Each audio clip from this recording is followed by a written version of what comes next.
Hey, it's Rosie. Today we'll be going over my OC's lore again. The last one I did about a year ago doesn't exactly line up with Binky's lore today, not to mention the writing is absolutely horrendous. Binky is an OC I created simply by listening to gorillas. So without further ado, let's get into it.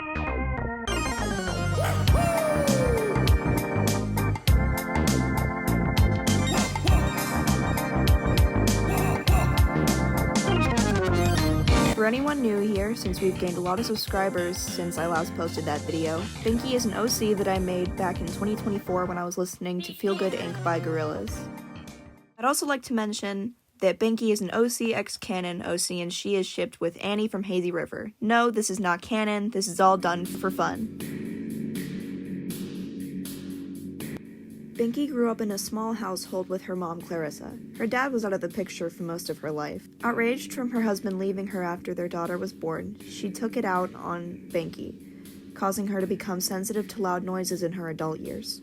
Binky only had one friend, and it was her friend Eliza, and she only had her for comfort, which made her grow very close to her. When Binky turned 19, her mom sent her to a facility. She saw an ad for a psychologist hidden in a small wooded area in Dayburn. Clarissa sent Binky to the location because of how she started to become agitated and upset towards her own mother, and several signs of ADHD that Clarissa ignored. What was that location actually? Harold's laboratory. Harold Vince Trinket, the psychologist who runs the facility, is actually a scientist who runs tests on his patients using different experiments he creates himself. Binky was unfortunate enough to be one of his test subjects. When her mom signed the contract to let her stay for 3 years, she was sure her fate was sealed. Not soon after Clarissa left, Harold changed completely. Binky was kept in a cell next to many others who thought the same as her. Binky was tested on relentlessly, at one point being almost completely blinded, hence her gray eyes. Then it was her skin, now bioluminescent and light blue. Test after test, and Binky started to tire. She was in so much pain from it all, and it's only been a year at that point. Until she planned her escape. One night, when everyone except the guards who worked there were asleep, Binky broke out of her cell. Alarms blared in her ears as she ran for the exit, when she was suddenly stopped by security and cornered. She was left no choice but to break the wall behind her and escape with bruising on her hands, where she then burned the place down by throwing a highly flammable liquid combined with a lit lighter she found into the building. She left Harold and everything there to burn in flames. So where could she have to go? Her mom was certainly not an option, but there was somebody else. Remember Eliza from earlier? She heard about the fire and knew exactly who did it. When Binky got to Eliza's house, Eliza could only stare at her. From her sharp teeth to the horn growing out of her head, she looked nothing like her best friend, but she knew it was her. So Binky stayed with Eliza, sleeping in her guest room and occasionally on the couch. I feel like I should mention at this point that Eliza is in her 20s. She's 3 years older than Binky, so that's why she has her own place. Eliza would work at the coffee shop a few blocks down while Binky worked on sewing and learning how to modify her clothes to fit her extra arms, which landed her a job at the mall working as a seamstress. But she was still a monster, and she was stared at in disgust for it, so she rarely ever went out except for work. That was until she went out to get groceries and saw a street performance and met her new friend. I'll give you one guess on who that would have been. When Binky was going to get groceries, she passed by a street performance. She peeked over a brick wall near where the show was taking place to see what it was, but someone spotted her, and it was Annie. Panicked that someone saw her, though, she tried to run but tripped and Annie caught her fall. Yeah, I know, very YN moment of me, you can throw the tomatoes now. But as Annie looked at her, she didn't see a monster, marking the first time in years someone had looked at her normally. But of course, she still had to get up to leave, so she tumbled to the ground and ran. Little did they both know they would come across each other again very soon. Back at Eliza's, Binky tells her about what happened, and she's just as in much shock as Binky is. However, knowing the facility burning down is still fresh in people's heads with no one knowing who it was, Binky decides it's best not to go looking for Annie. Until they end up meeting at a coffee shop, Annie sees her familiar face and asks if she can sit at her table.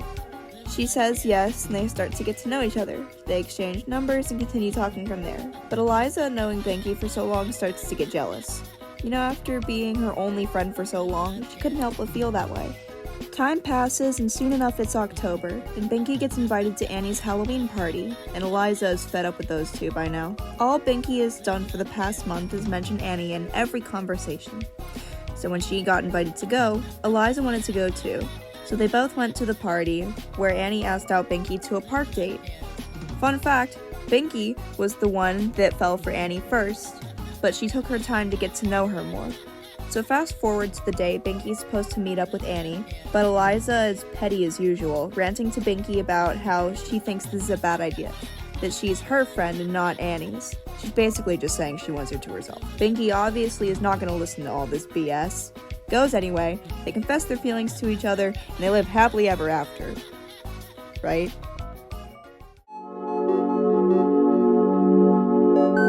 With Eliza still being very upset with Binky, she decides since she found a new best friend, why not go live with her? So she kicked her out when she got back. Sorry. Anyways, so when Binky got back to the house, she was met with a bag full of her things on the porch. Annie, seeing all of this go down from the bottom of the stairs, isn't cool with that and argues with Eliza about her being so petty. Eliza doesn't budge, so now Binky's stuck with one option, living with Annie. Not like she's complaining, though. So life is pretty good. Binky's living with Annie now, living her life and stuff until she hears that someone familiar wants to see her again. So remember Harold from earlier? Turns out he was lucky enough to just fall into a coma. Not completely sure how he survived the fire, but I know he did not survive untouched. No. This man got third-degree burns for sure. Harold is alive and out to kill Binky, but how could he do that without his lab? He was smart enough when building his facility and made a bottom floor that somehow survived the fire. After tending to his wounds, Harold goes out to the local coffee shop to ask about Binky and where she could possibly be. That's when he meets Eliza. He calls her over, asks about Binky, and they start talking. Eliza found out she's related to Harold, and the two set off to make a plan to destroy Binky. One issue with this, though, is that Eliza was never told by Harold that they were going to kill her. That's why she went along with it in the first place. She'd find out soon enough that her uncle is not as sane as she has thought, though. They both come up with a plan to create a monster to kill her for them using one of the bodies that wasn't as charred in the fire. Soon enough, realization kicks in, and Eliza slowly realizes what she's getting herself into and doesn't know what to do. So she runs to Binky and Annie's house to tell them and hopefully help them if they'll listen to her. When she gets to their house, she pounds on the door hoping for an answer. When she sees Binky opening the door, Binky's obviously not going to listen to someone who treated her so horribly at first, but she ends up listening to what Eliza has to say and says that they can talk tomorrow at her house. So it's the next day, and as Binky promised, her and Annie arrive to Eliza's house to think of a plan on how to get this guy. Obviously, because Eliza can't just go up to Harold and say, "Hey, I'm gonna help your enemy instead of you because you need mental help," she has to help both Binky and him at the same time. This, however, not only gives her access to the lab to help Binky with weaknesses to look out for, but also gives them things to use thanks to the old experiments still being down in the back rooms. So while Harold focuses on making the monster, Eliza focuses on finding different materials to use to her advantage. Take, for example, the old experiments from those years ago, labeled with different effects that he only knew worked if he tested them on a subject. Aggressive behavior, extra limbs, glowing skin. Is this starting to sound familiar to you at all? Anyways, Harold eventually finishes the monster, and we're then introduced to said monster, Kenny! When Kenny was first given life, Harold told them exactly who their target was when they got up. But because Eliza had to act fast before Harold or Kenny did anything, when Harold stepped away, she told Kenny everything she could in time while Harold was away. So now it's 4 against 1. Though she tried to hide it as best as she could, Harold still had his suspicions about Eliza acting so strange as of recent. Always being in the back room, full of experiments, barely being at the lab anymore unless it's for research, she called it. So when he went to check on Eliza and caught her sneaking one of the experiments into her bag, he knew his suspicions were correct. Full of rage, and because this guy probably belongs in a mental hospital, he lunges for her, but before he can, Kenny the NB GOAT they are! hits him in the back of the head with a broom. While Harold's knocked out, they both head back to Annie and Binky's house to show them everything, and it looks like now they have everything they need. When Harold eventually woke up, he was furious, and with a group of 4 ready for battle, the time was close to beating this guy's ass. When they all pulled up to the field near the rubble left behind from the old facility, they saw Harold standing there, with a grin across his whole face. Blood stained the back of his head from the force of that broom, but he was ready. Binky went at him first, but ultimately got thrashed. Loser. So Annie took over and took care of most of it. Then, in the final blow, he got his neck snapped from behind. And with that, Harold was finally done. So how is Binky doing now? Well, her and Annie ended up getting married and having a little ceremony in their front yard. Again, none of this is canon, and Annie is not my character, in case you forgot. Kenny is Eliza's roommate now, and they all lived happily ever after. The end. So that's it for Binky's official lore video. Let me know if you want to see any other lore videos related to my OCs in the future. Thank you so much for watching. This was so much fun to film and make. Leave a purple heart in the comments if you made it this far in the video. It helps me out a ton with knowing who watches my videos and who just clicks on them, watches them for a minute, and then leaves. I love you all so much. I'll see you all in the next one.